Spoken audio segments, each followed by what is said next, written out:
Welcome back, ladies and gents, to Potato Monsters League of Legends Top 5 Plays. We have an action-packed episode ready for you today, so sit back, relax, and get ready for the epic plays. Starting things off at our number 5 spot, we have Labrizi and Wukong playing mind games. At the start, he picks a fight with the enemy Vlad, totally fine with it because Vlad is losing creeps to tower. He pretends to use his clone, buying him some time as Vlad searches around, and then he books it for his tower. As Vladimir chases, the enemy Elise also joins the hunt, and Hemoplague is used, so he flashes away to take minimum damage. As he approaches the tower with no Hexdrinker shield or flash, he realizes he's in trouble and gets ready for the dive. Transfusion chunks him low, but he keeps his cool and runs directly under the tower. Somehow, under all this pressure, he pretends to be a clone, discouraging any follow-up on Elise's stun as he comes out of stealth with an auto attack, securing the kill with the tower's help.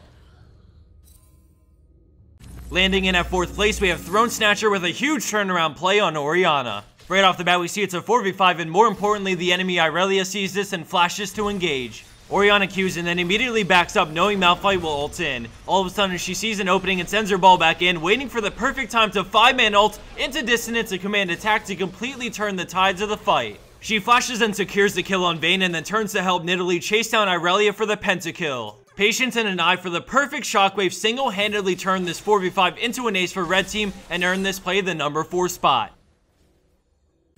Coming in at our number 3 play is the Ninja Brain on Vayne. At the beginning, they get a jump on Nunu, and after a nice play followed shortly after by Condemn into the wall, Vayne pops her ult and they bring down Nunu as Vayne tumble dodges the rocket. Vayne beautifully moves around Corki and into her creep so that he can't alter as exhaust suppresses his damage. After the double, she wastes no time and heals up as much as possible by life-stealing from the creeps while Orianna moves in. She command attacks, but a nice tumble avoids it as Thresh hooks and Vayne gets on Orianna. The ball moves out, so Vayne reacts with a beautiful tumble out of the ult, allowing her to safely grab the triple. The enemy Jax tries to move in on her, but she keeps a safe distance and allows Fizz to pick him off, resulting in a 4-for-0 exchange.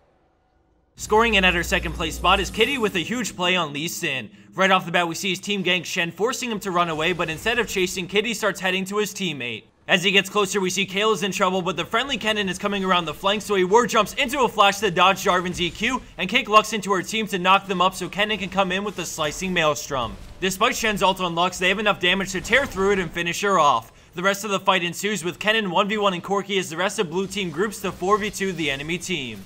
Within split seconds of seeing the lightning rush, he understood what Kennen wanted to do and synergized with his teammate to create a beautiful team fight that worked out into a clean ace and Baron for his team. And for our number 1 pro play for this week, we have Martin Johnzy on Corki in a high diamond level game. We see him make his way to a team fight by Baron, but he immediately gets zoned by Zyra's ultimate, so he stays in the back firing missiles. With Ahri down, they start retreating back as a group, and he knows Jarvan wants to EQ, so we slow it down to see an amazing Valk avoid the knockup right before it lands. Jarvan ults him anyway, so he flashes out. Now that he's safe but zoned away from the fight again, he does what he can with missiles before starting to work his way back into the fight. At this point, it's clear that blue team has won the fight and now he's alone in a 1v5, but Renekton keeps chasing him, so he perfectly stutter steps his way back until he can turn and finish off the Gator, followed by the Zyra right after. He doesn't stop as his auto gets Caitlyn despite her flash, and then he Valks to Orianna, leaving a trail of fire that Jarvan can't follow through, allowing him to get the safe quad as Jarvan escapes off into the jungle. Although the Penta seems so close, Jarvan survives the rocket damage and EQs away. With no vision, he could be anywhere.